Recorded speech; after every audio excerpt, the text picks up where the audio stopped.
We're rolling. We're rolling. All right. Well, last week we talked about worship, right? What does our worship look like in response to God? In response to His goodness, His wisdom, His infinite wisdom, His glory, all of those things. And this week, we're totally shifting gears, but I think it's going to be helpful for hopefully some of us. It's helpful for me to remind myself that sometimes we deal with difficult people. Sometimes, yeah? Anybody here deal with difficult people? Now keep your hand up if you are a difficult person sometimes. Yeah, that's the hard one to admit, right? We all deal with difficult people. But other people deal with difficult people, and those people are we, aren't they? I mean, that's just true of all of us. We're beginning a new series this week called Difficult People. We're going to talk about difficult people because we like to gossip, right? I'm just kidding. We're not bringing out any names. Because we all know difficult people. I'm sure as I'm saying difficult people, names and faces are flashing across the billboard of your mind. But we all have to deal with them. We all need to deal with difficult people in a better way, actually. There is a good way to deal with difficult people. I'm sure many of you guys have, through trial and error, figured out bad ways to deal with difficult people. I think we all have figured that out. Watch children do the same thing. I tell my kids constantly, was there any other way you could have responded to what they did? I don't think so. I don't think there was. I would needed to smash them. Oh, okay, that was the only way. Okay. But the reality is difficult people are a major source and challenge in our lives and in our walk with God, aren't they? I mean, it makes it difficult. If we're supposed to love people and show kindness to people and mercy to people and grace, then we're going to have trouble with people sometimes because people don't treat us that way. Oftentimes, do they? We've all been treated poorly. I can guarantee you that. I've got a story I'll tell you guys about. You guys know we've done Royal Family Kids Camp for a long time. I've been involved with Royal Family Kids Camp for many years, decades and decades. And about 4 years ago, we brought somebody new who thought they knew everything about everything. And this person on day one was telling us how we were running camp wrong. And day two just had more ways that we were running camp wrong. And that we were hurting these kids and treating these kids poorly. And she was going to have to report us to Royal Family Kids Camp. And I was like, I don't think we're living in the same campground here. I don't see what you're talking about. And I asked around and nobody agreed with this person. They're like, this is awesome. It's a great year so far, right? Now, I understood the sentiment behind what this person was being critical about, was criticizing me or us about. But the reality is that I don't think there was any validity to her claims. She was just criticizing. And it was hurtful and it was hard to bite my tongue and to bite my lip and to be kind when so many things are being said about what we're doing when we're trying to do the best thing we possibly could for these foster children. I said to her, all these kids have two buckets. They have a bucket of negative experiences and positive experiences. And on the scale of their life, I said, the reality is after they go through this week, I'm certain that our camp is going to put way more in the positive bucket than anything that would go in the negative bucket. Are kids going to get their feelings hurt while they're at camp? Sure. Are they going to be disappointed because they didn't get something that somebody else got? And we try to give everybody the same thing. But how many of you guys know that our perspective of what we've gotten and what somebody else has gotten is not always reality? So I had this conversation and it was difficult, but this person was very critical. Fortunately, in my life, I don't have a lot of criticism that comes my way, but I do try to hear it when it does come. Now, how many of you have somebody in your life, a coworker, a neighbor, a boss, a classmate, a sibling, an employee who's just very critical of you, everything that you do? Yeah, I mean, if we're honest, we all have people like that in our lives, don't we? Or we have had them in our lives. We all know somebody who's critical. I'm talking about somebody who can find something to criticize anybody about on the greatest day of their life, right? There are just some people out there who are super critical. And we've all met them. Some of us still know them, and some of us have moseyed along and left that person as part of our history and closed the chapter on that book of life. And again, that question comes up, though. How many of us are critical? How many of us are critical of our own criticism? Ouch, right? Right? Because we contribute to this experience, right? I mean, they say it takes two to tango, right? We don't fight with nobody. We fight with somebody because that other person is willing to fight. I think that's true of all of us. And nobody likes to be criticized, but listen. Everybody gets criticized. You're not special because you've been criticized. Everyone is criticized. Moses was criticized by the Israelites. Even his own brother and sister didn't like the spouse that he had chosen, and they made it clear to him. The Apostle Paul was criticized for not being a good teacher. Wrote most of the New Testament, but he wasn't any good. Had nothing good to say. You know what, bruh? You should stick to tent making because you're not any good at writing or teaching people theology or about God or Christ.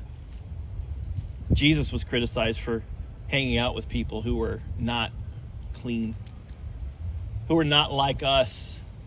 Jesus was criticized a lot, so much so that he ended up being killed because they couldn't take the way that he was living. It doesn't matter who you are, what you do. We're all going to encounter criticism. The question becomes then, in light of the fact that we're followers of Christ with his righteousness living in us, how do we respond appropriately to critical people? How are we supposed to respond? How am I supposed to respond? I know how I'd like to respond, and you guys would probably like to respond because it's our natural inclination. It's an animal instinct that is within us to lash out and fight back. You guys have all seen the images of when an animal gets stuck in a fence or something and someone's trying to help them, right? But they don't understand they're trying to be helped. They think they're being attacked. And sometimes we find ourselves in that position where we feel like we're being attacked because we don't understand the other person is trying to help us. But as Christ followers, with God's righteousness living in us, we have to figure out how to respond to critical people. And we need to do that successfully because we are the light in the darkness. People take note when they don't get the response they expect, which is a fight. Before we do that, before we do what many do and simply write off critical people, we need to seriously take a look at the right way to deal with criticism. In Ecclesiastes chapter 7, verse 5 says this: "It's better to be criticized by a wise person than to be praised as a fool." I'll read that again. It's better to be criticized by a wise person than to be praised as a fool, or by a fool. Why is that? Because fools don't know anything, right? Yeah, if somebody who's really good at something that I'm doing comes over and says, "Hey, you're doing a great job at that. How did you do that thing?" I'm going to go, "Oh, wow, I really am doing a good job." But if some idiot comes over and is like, "Hey, you're doing that," I could be doing it completely wrong. And they're like, "You're doing a great job." I mean, I'm probably not doing a great job. I'm failing at it. And the Bible's teaching us that we should pay attention to people when they offer criticism if they're a wise person. You know what I take from this is criticism should be responded to differently depending on the person who's bringing the criticism.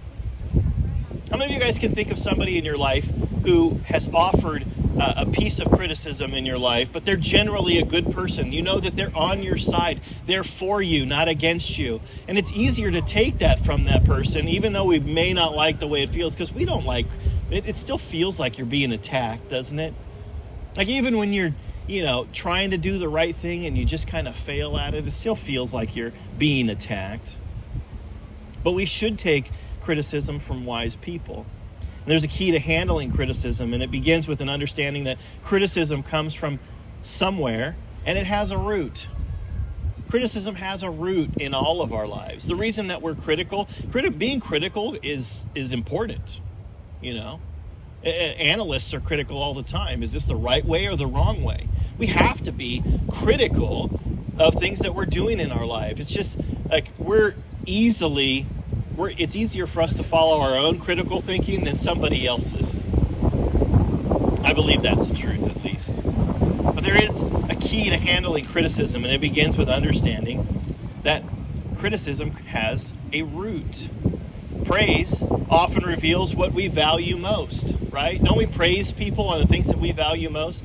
There are things that I don't ever even see that my wife sees in my kids, because it's things that she values, and those just aren't things that are part of me. That's why it's so important oftentimes to have, that's why it's so important to have two parents and to be able to have other people, role models, aunts and uncles, and people that are all different, because we are oftentimes very singularly focused, aren't we? And that's why it's important to have a church family, because, there's things that Dennis over here sees in my kids and brings out in my kids that I don't, because I'm not wired the way that Dennis is. There are oftentimes when we're camping and things like that, I watch Daniel and I'm like, man, I wish I had his energy or his enthusiasm for what the boys are doing right now, because he's always out there doing things with them. And I appreciate that in him, because my children get the benefit of that when that's not me in that regard. There are things that are definitely me, and there are things that I'm sure Janie values about me as I value about her in the way that we parent our children. There are good qualities she has. I just don't have them. It's just not there. And when we don't have them necessarily, Janie and I don't have all of the qualities that my children need to grow into fully grown followers of Christ. And that's why it's important to have them around a multiplicity of people who have different skills and gifts, because they will learn things from people that they will just never learn from me. I have other mentors in my life that have taught me things that my dad could have never taught me, because it's not his line of work. It's not the way that he's wired. It's not that he's not a good man or a great man, but it's just that that's not in his, as we say, wheelhouse, right? And if we're all honest, there's things that are not in our wheelhouse. I don't like crafting at all. Like, I call crafting a word that rhymes with craft, but it's derogatory. I'm not going to say it here, but you probably have figured it out, because that's what it looks like to me when it's all done. It's a mess on all of my dining room and all over the house, and there's always stuff, treasures, and valuable things that are left out to be cleaned up. But praise often reveals what we value most. And criticism often reveals your deepest insecurities. How many of you guys know that? How many of you know that we can be very critical when it's something we're not good at, but we're trying to push somebody down in that regard, because we realize they're a bit better at that than we are? Criticism often comes from a place of insecurity. It almost always comes from a place of insecurity. And there's a reason behind criticism. Matthew 7:4 says, How can you think of saying, let me help you get rid of the speck in your eye, when you can't see past the log in your own eye? How can I help somebody with something when I haven't dealt with that thing in my life already? The insecurity. And that oftentimes that's where the criticism comes from. We try to build a wall up that we're good at this and you're not good at it, because we don't want people seeing who we really are and our failures and our insecurities. And there's two common ways that we respond to criticism. The first one is super easy. We've all done this. It's just part of our nature. It's just to hit back, right? Oftentimes the goal is to hit back harder than we were hit. And that's how things escalate. I brought that up to our kids. I go, look, when you say this and then they say this and then somebody's got to do something worse than what was said already, because somebody's trying to win the argument. And these common ways to criticism are, first, we hit back. Oftentimes we criticize. When criticized, we respond inappropriately. I think if you guys will think about a situation in your life, you've probably responded inappropriately to criticism. Maybe you had a hard day and you come home and your spouse asks you why the dishes aren't done or why whatever, right? And you can't just say, oh, I'm sorry, I should have gotten that done. It's nuclear war at that point, right? It's like, bam, now I'm going to go at what I know your weakest is. Well, how come 3 weeks ago you didn't do this? Oh, wow, that's in there, huh? Okay. We try to hit back harder than we were hit. We try to put those people in their place, right? Show them who's boss. We make them public enemy number one. Oh, Siri thinks I'm talking to her. Interesting. So my question to you, though, is how does that work out for you? How do you feel after an intense argument like that, right? When the blood's pumping and you're not even thinking because your blood's not going to your brain anymore. It's going to your muscles because you're like, I'm going to fight this one out. You're stupid, you dummy head. Right? I mean, that's like, wow, that was very intelligent. Good comeback. Yeah. Daniel liked that one. You can use that one if you want to. You're stupid. Oh, they used that one already? Okay, you got that one. But we have to learn how to resist the urge in those situations to hit back. It doesn't ever make it any better. It gets easier when you realize oftentimes it's more about them than it is about you. I've told my kids this many times. When somebody comes at you and it seems like it's coming from left field, you don't know where it's coming from. The reality is we should find ourselves in a place of offering compassion and forgiveness so we can help heal a broken person. The second thing we often do immediately is we respond to criticism is also a basic animal instinct. When facing adversity, oftentimes it's either fight or flight. A lot of people do this one. How many of you, as a result of someone in your life being critical, have simply just withdrawn and said, you know what? I'm done with you. I write you out. You're gone. Bye-bye. Facebook unfriend, social media, they're gone. You take their phone number out of your contacts in your phone and you feel good about it and justified. That's just a bad person. I'm out of here. But the reality is, when we leave difficult situations, it keeps us from growing in ways that we possibly need to grow and probably need to grow.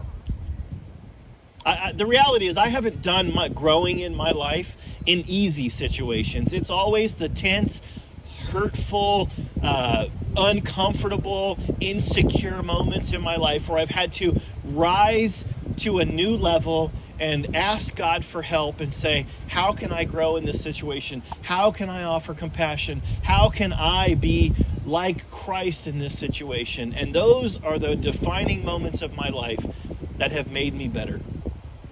They've made it easier down the road to not just walk away or keep my mouth closed so I can hear what's really going on in a situation.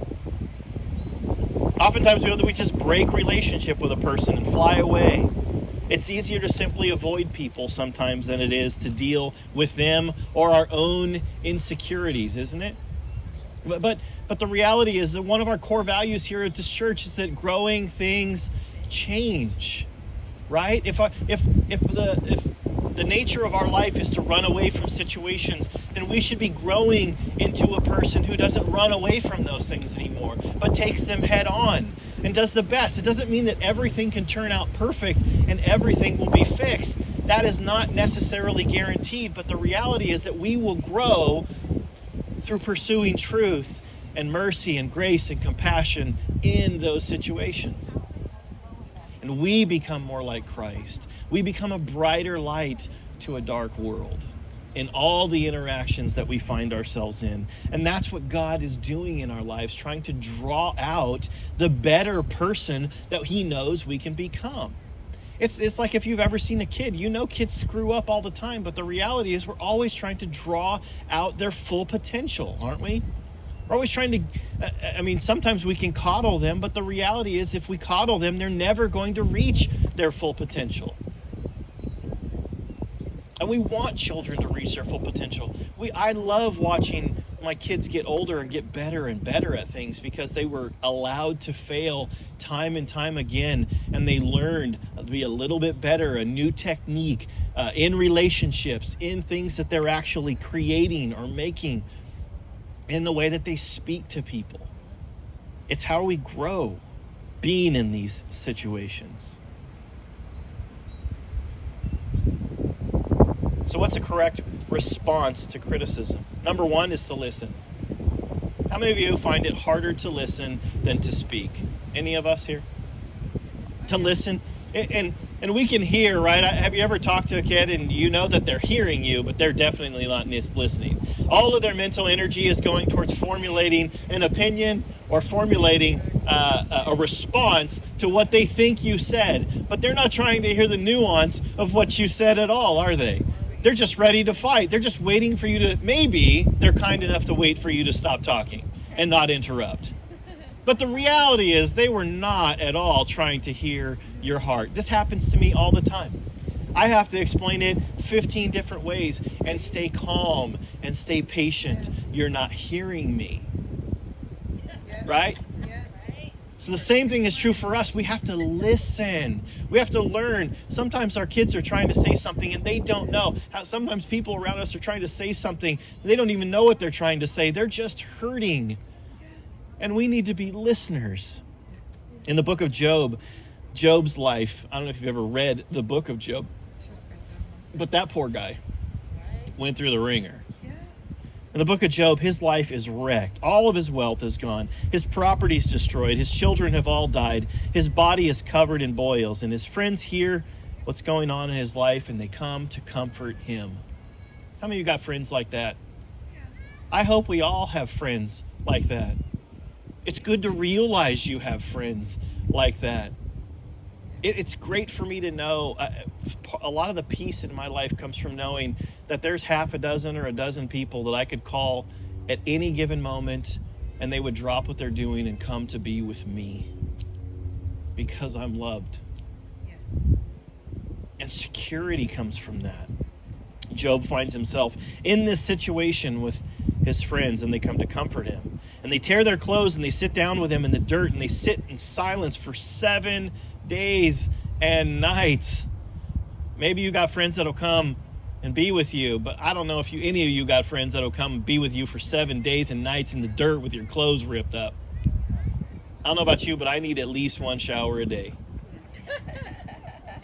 Some of you know me. In the summer times, I get 3 showers.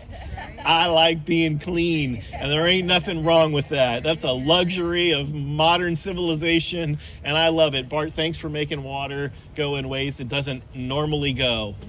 I appreciate you. But they tear their clothes and they sit with them. These are good friends. But then they open their mouths. And during the conversation, they criticize Job on many different topics, accusing him of wrongdoing and even sin in his own life that they believe is why he has brought all of this pain in his life. And they read the situation totally wrong, but their motives weren't wrong. And if Job responded the way that people normally do, friendships could have ended. Friendships could have been destroyed and feelings would have been hurt. A bad situation could have been made worse. But his first response to them was to listen. Just listen. Maybe they're wrong. There are people in your life who will give you advice and they will be wrong. But it doesn't hurt to listen. You may take something from their wrong thinking and it may help you get to the right answer. We respond to criticism when their motive is, we respond to criticism when someone's motive is to help and not hurt.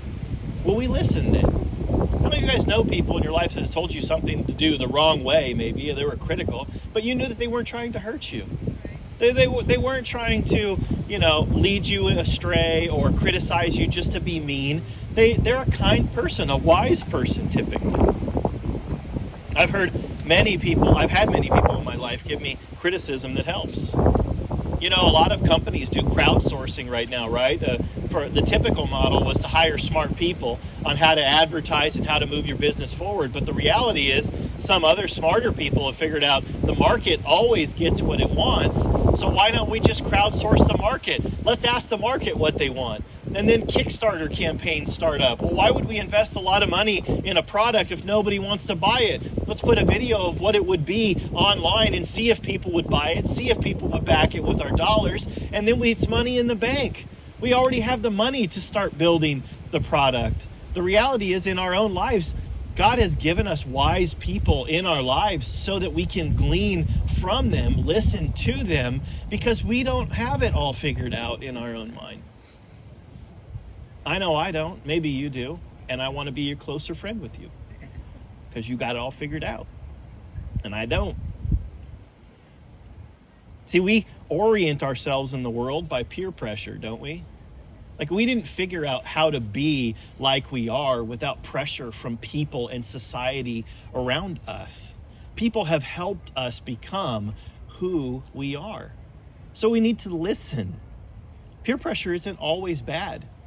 It's a good thing in many ways. Second way is we respond to criticism when a person can help.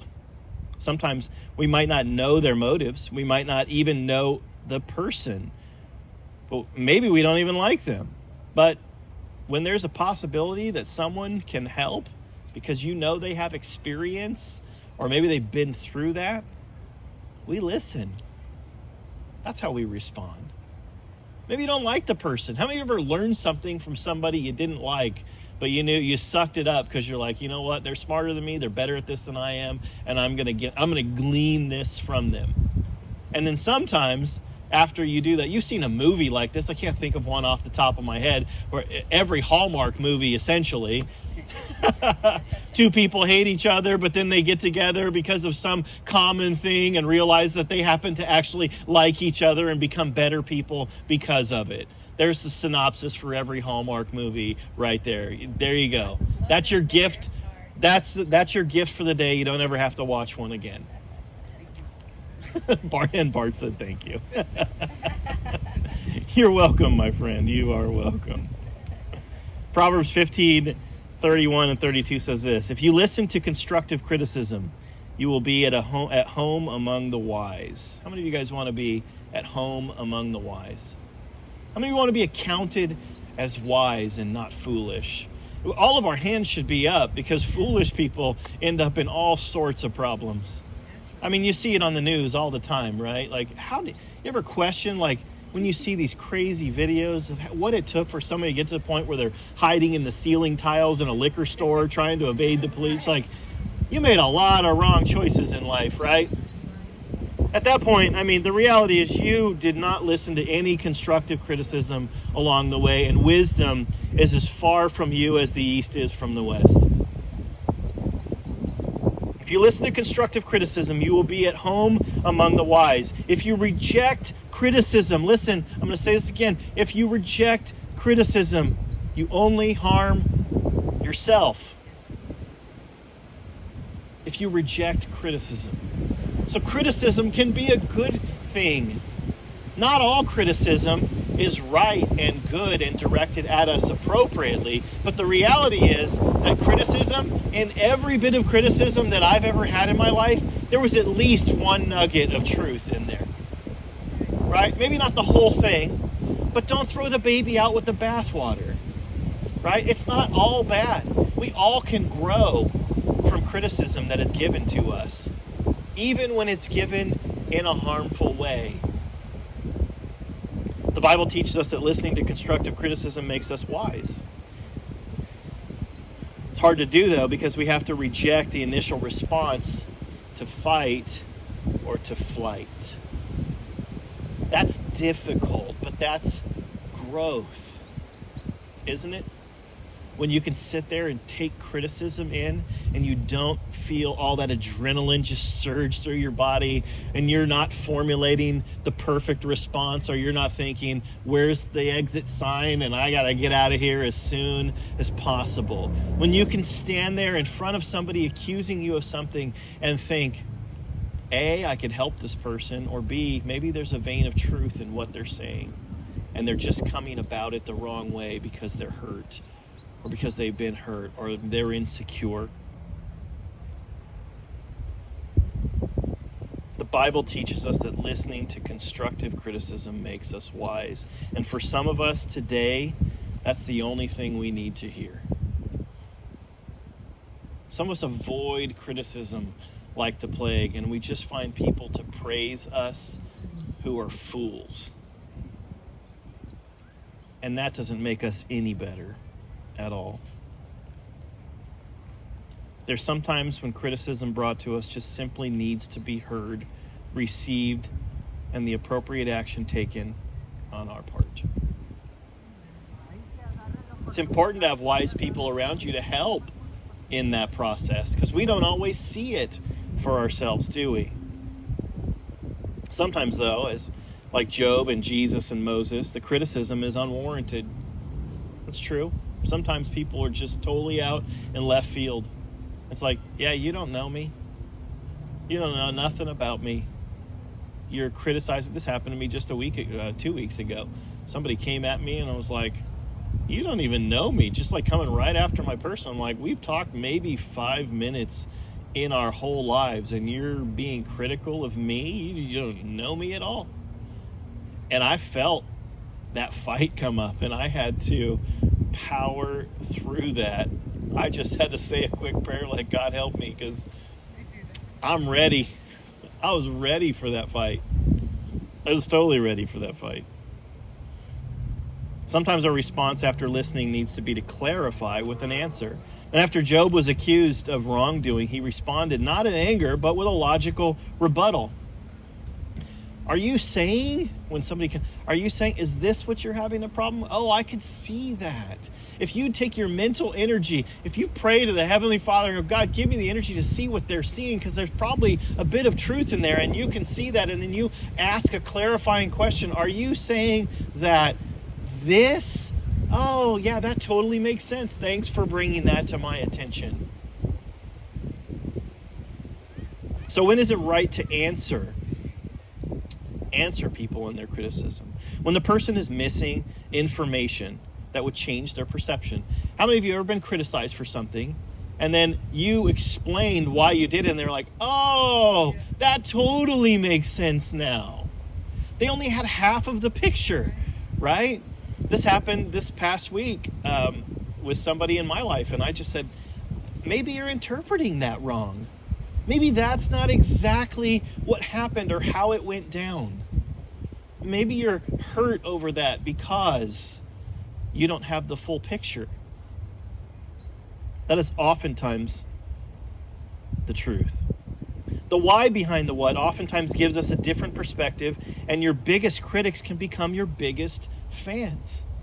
That's true. I remember when Amanda and I were working in Arkansas, and we had switched to being a single campus to being multi-campus, and we had a central staff, which meant all of our local staff was gone. It was essentially she and I, and we had somebody helping do custodial work around the church. But a lot of the services that our own building was performing before, a lot of those we had to pare down because we could not do that in the hours that we had to get it done.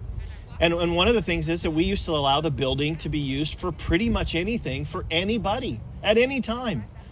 We would love to have people in there so we could bless them and use God's facility to be a place where people could have parties and baby showers. And I remember there was a woman who came to me shortly after this, had been coming to church for a long time, and her daughter wanted to have a baby shower there. And I said, we just can't do that. And she's like, but you've done it for everybody else. And she was upset about it. And I said, you know what? I said, I would love to offer this, And I trust you because I know you. If you would handle the process of helping people check the building out, make sure it's clean, giving them the rules and a tour, being available when these events happen, I would love to offer this to you and your daughter and to anybody else. And you know what happened? That woman said, you know what, I could do that. I've got the time. And she became one of my biggest fans as a result of that. It was just a way of saying, you know what? It's valid, the criticism that you're bringing toward us. We just can't do it. But if you would help out and get involved, it might change everything for a lot of people. And she became one of my biggest fans. Oftentimes, though, instead of engaging people, we just dismiss their criticism, right? I don't have time for that. And maybe you don't. Maybe you're too busy. The reality is, I remember having conversations with Amanda.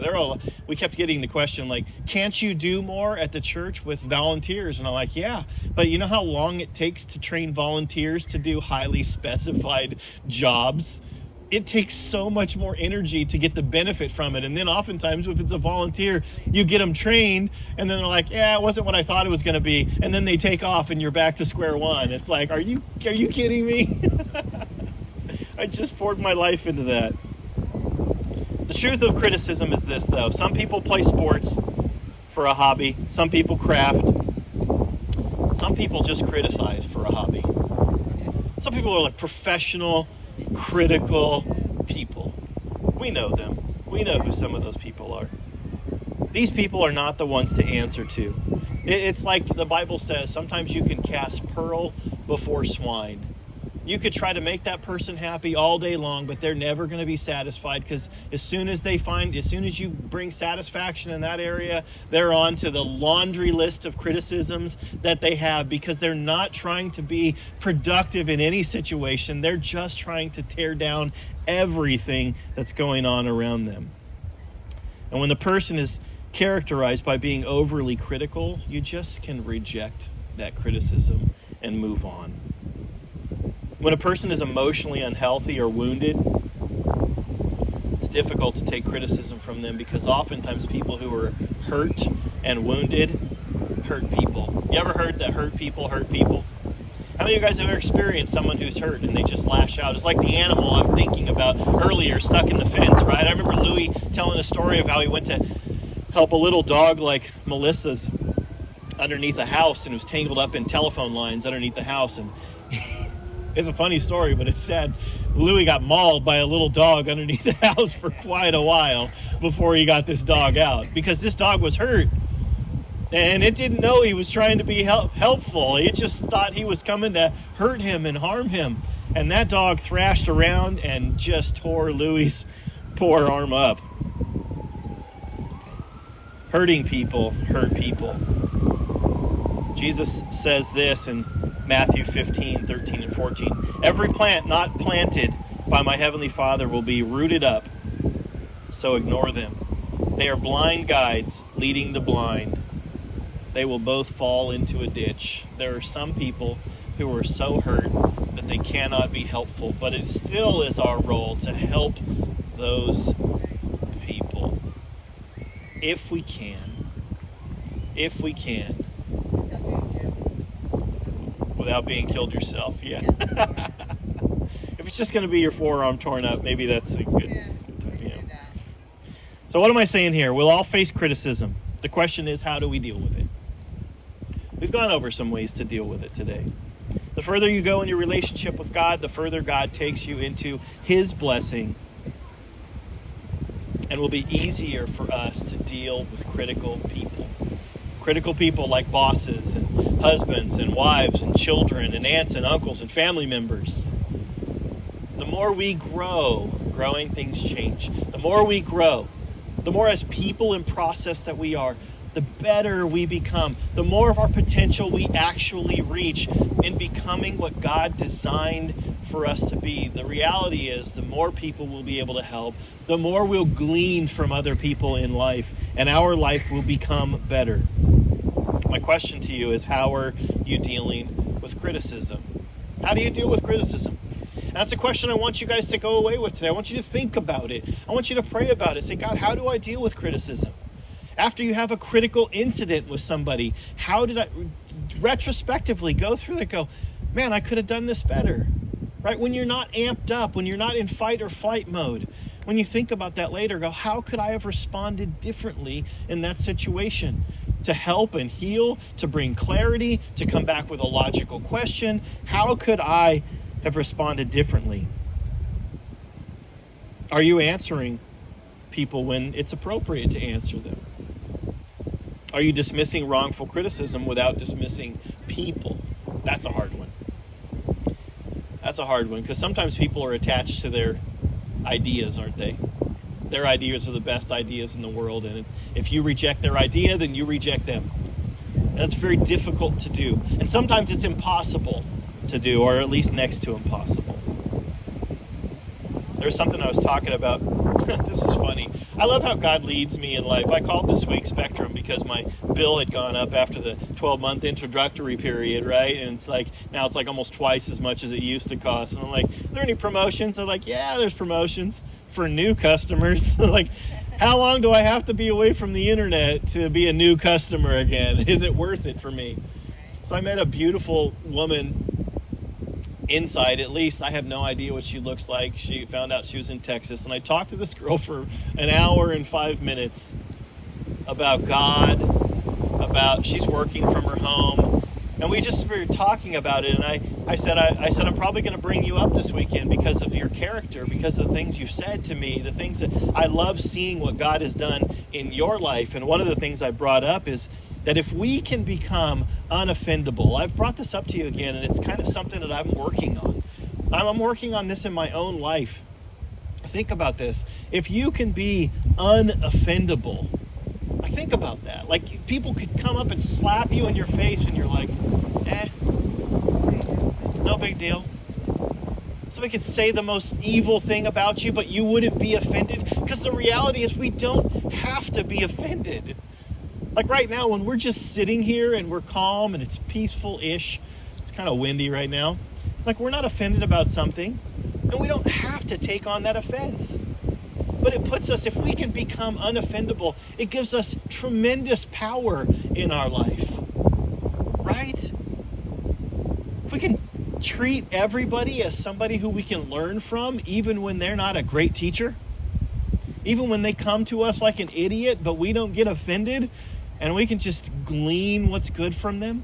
I think I talked to everybody. That's why the phone conversation with Lori went so long the other day, is because I was trying to learn something from her. She said some beautiful things in the first few minutes that I talked to her, and I wanted to learn some things from her, because I believe that every person that I meet in my life is somebody who I can learn from. And when you see your life in that regard, life becomes a beautiful place, because you're just an investigator. You're constantly on an adventure to glean truth from this life and to learn things about people. There's always somebody who knows more than you about something, because they're interested in it and you haven't been. I want us to be people who are unoffendable, because we can bring so much hope into this world if you don't take offense. Jesus was not offended when people criticized him. Jesus was not offended when people treated him poorly. Jesus was not offended when he was put on a cross and beaten, because he knew we were all broken, hurt people. And when you and I can see that we live in a world of broken, hurt people and can be unoffendable, we can do so much towards helping people and bringing the kingdom of heaven into this earth. Now, real quickly, I want to talk to those of us who are people who are often very critical, but it's because they're hurt. I don't know all of you as well as you know yourself. I do know that people who are hurting, it's very difficult for them to not hurt other people around them. Most of the times when somebody is overly critical, it's because they have an unhealed hurt that needs to be addressed in their life. They've just run away from it, or covered it over, or buried it, or they just keep running in one direction so far they're just trying to get away from it. But how many of you guys know we don't ever get away from our hurts? We have to heal.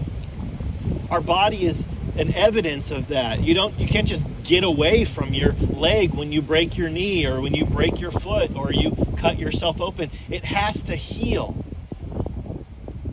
We try to run and run and run for our emotional pains, but we have to heal. If you're hurt, you must realize that your words are oftentimes poisoning people around you, poisoning the relationships, your home, your work environment, and you need to understand that poison is coming from you because you've been hurt.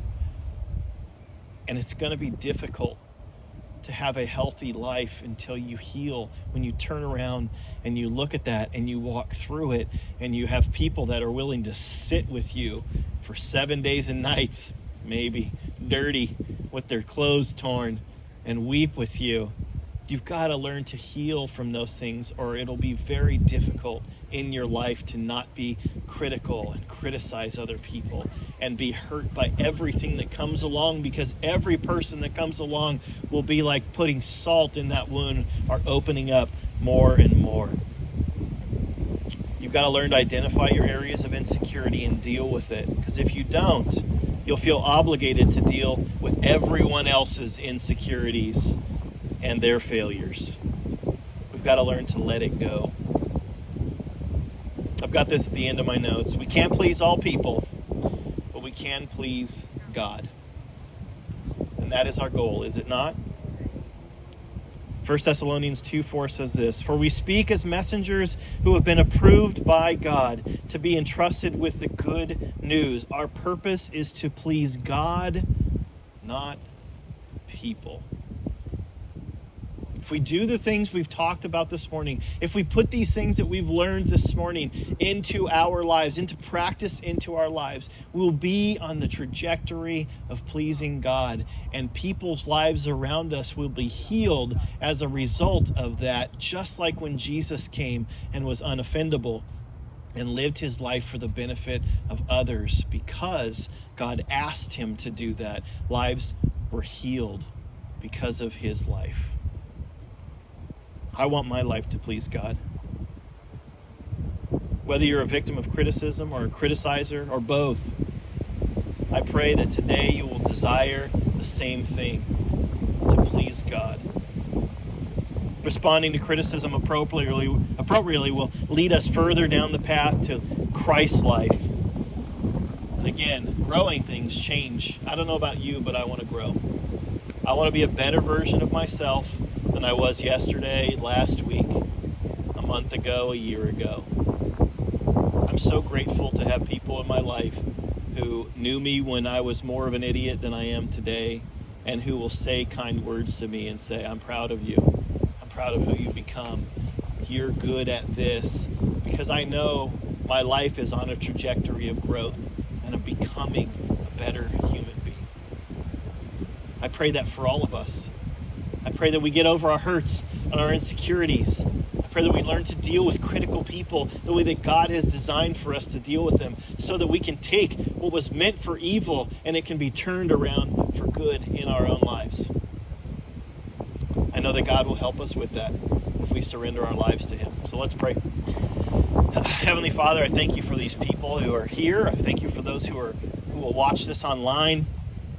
I pray that you give us the strength to hold our tongue.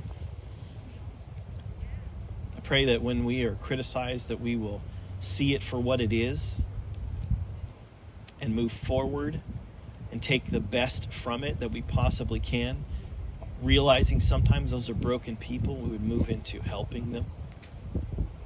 God, I pray that when we are overly critical, that you would check our spirit, check our motives. I pray that healing would come from people who have been hurt by overly critical people. I pray that this would be a place where it would be a safe place for people to grow and make mistakes, and that we would be quick to forgive and slow to criticize. I thank you for the love that is in this community and what you've given us. It is truly a blessing. We ask these things in your name. Amen. Well, thanks for being here. I did take a little longer. That's a long one. Sorry, Daniel. I got extra time, man. Music didn't work.